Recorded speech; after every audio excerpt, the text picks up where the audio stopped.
students, will start with the blood group and blood transfusion here. So Carl Landsteiner in 1900 discovered two types of proteins, that is antigen and antibodies. So the antigen, it is glycoprotein, and antibodies, it is gamma globulin. Antigen is present on the surface of the RBC and antibody is present in the serum, in the plasma. So according to the two types of antigens, we have got two types of antigens, antigen A and antigen B. The RBC or the blood group, it is divided into, or it falls into four group, that is A, B, AB and O. Now how does it go? The blood group which has A antigen,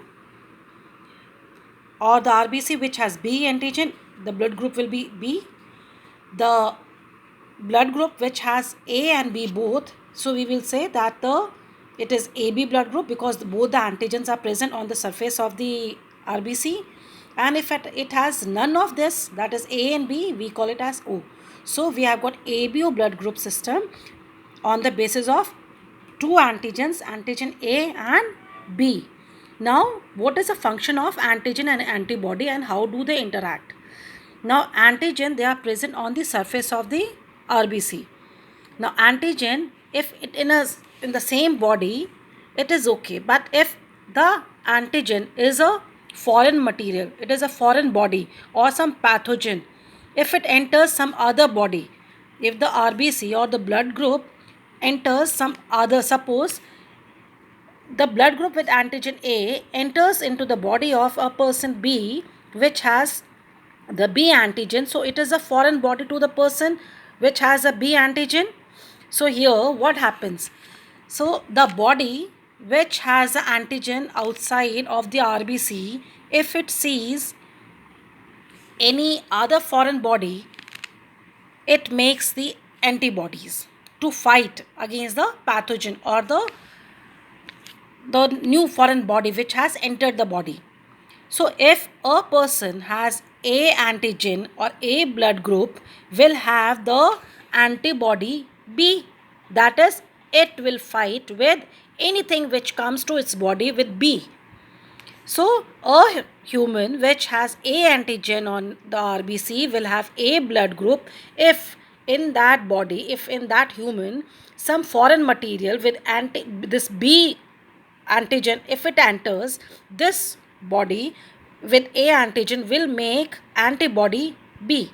Now how does it happen? This antibody will bind the antigen and it will inactivate them, it will take over, and then it will destroy and remove the foreign substance.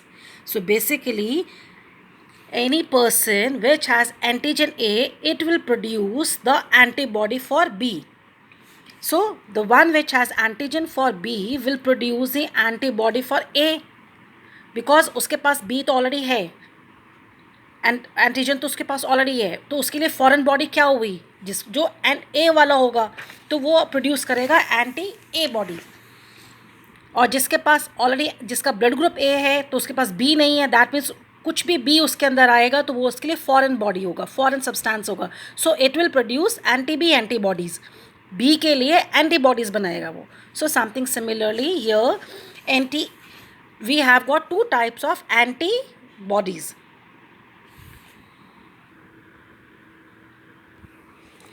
So the blood group with antigen A is A blood group. It will have the antibody for B. So the one which has antigen B in it, the blood group will be B, and it will produce antibody A, because we have got just these two antigens, A and B. The one having antigen A, it will automatically produce antibody B. If it has B antigen, it will automatically produce anti-A antibodies.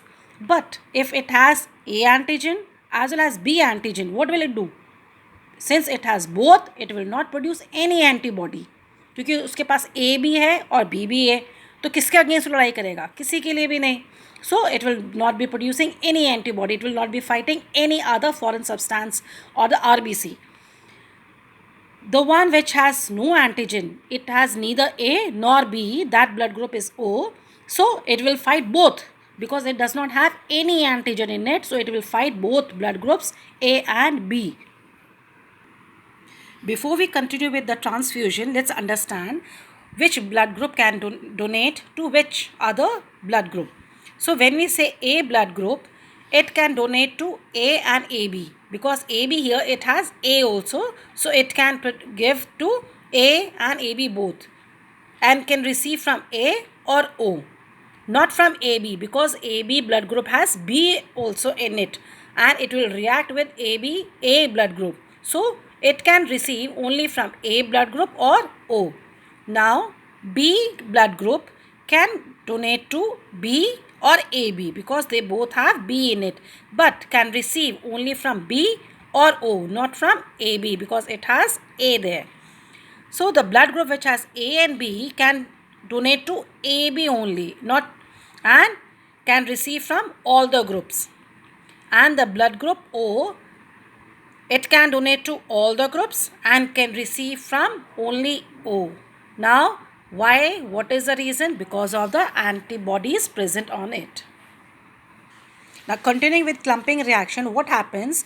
Antigen A of blood group A and anti-A antibody from blood group B are not matching. Now they want to convey us that any person with blood group A, it will be producing antibody B, and someone, if we give a blood group of B, they are not matching, because a person is with blood group A and B, it will be producing the antibody for B. So if we give any person with blood group A the blood group of B, the antibody will bind to antigens of blood group B, and a clumping reaction will form. So that is why they both are, when we say that they are incompatible, and the clumping reaction has occurred. Now blood transfusion, as we just read, the compatibility is very important. Blood A group person should be given the blood group A because of the presence of antibodies and antigens. Now in the blood transfusion, the one who gives the blood, that person is called the donor, and the one who receives is the recipient. And the clumping of the donor's RBC happens because whenever there is a transfusion, there is an incompatibility. The antigens of the donor blood, they are attacked by the antibody of the recipient blood.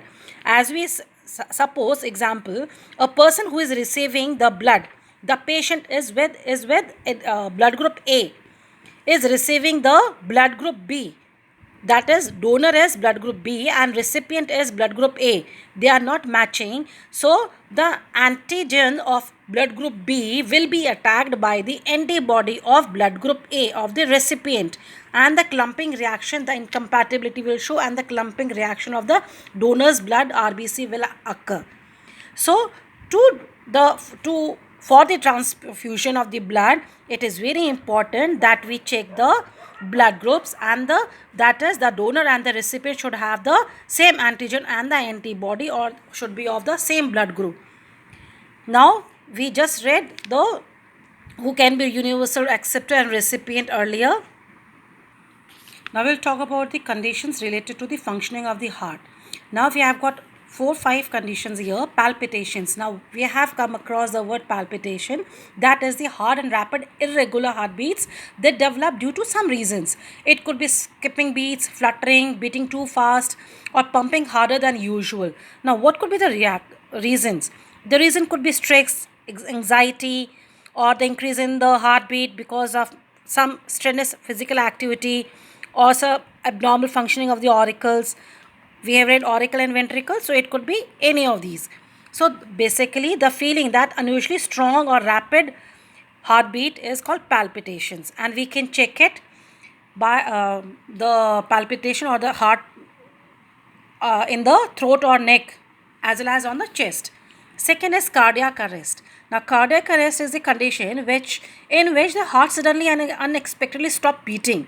If this happens, blood stops flowing to the brain and other vital organs, and this causes death if it is not treated within minutes. Its symptoms include loss of consciousness, abnormal and absent breathing. Sometimes people may have chest pain, shortness of breath, nausea, and blackout too. So the heart conditions that lead to cardiac arrest are the coronary artery diseases, low potassium in blood, major blood loss, heart failure. So and risk factors are, it could be the cardiac arrest could the reason could be the family history or the obese, overweight, use of some drugs, high blood pressure, diabetes, smoking. Now these are the reasons that a person may get cardiac arrest.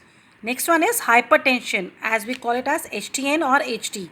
Now, hypertension is the blood pressure, is the force exerted by the blood against the wall of the arteries.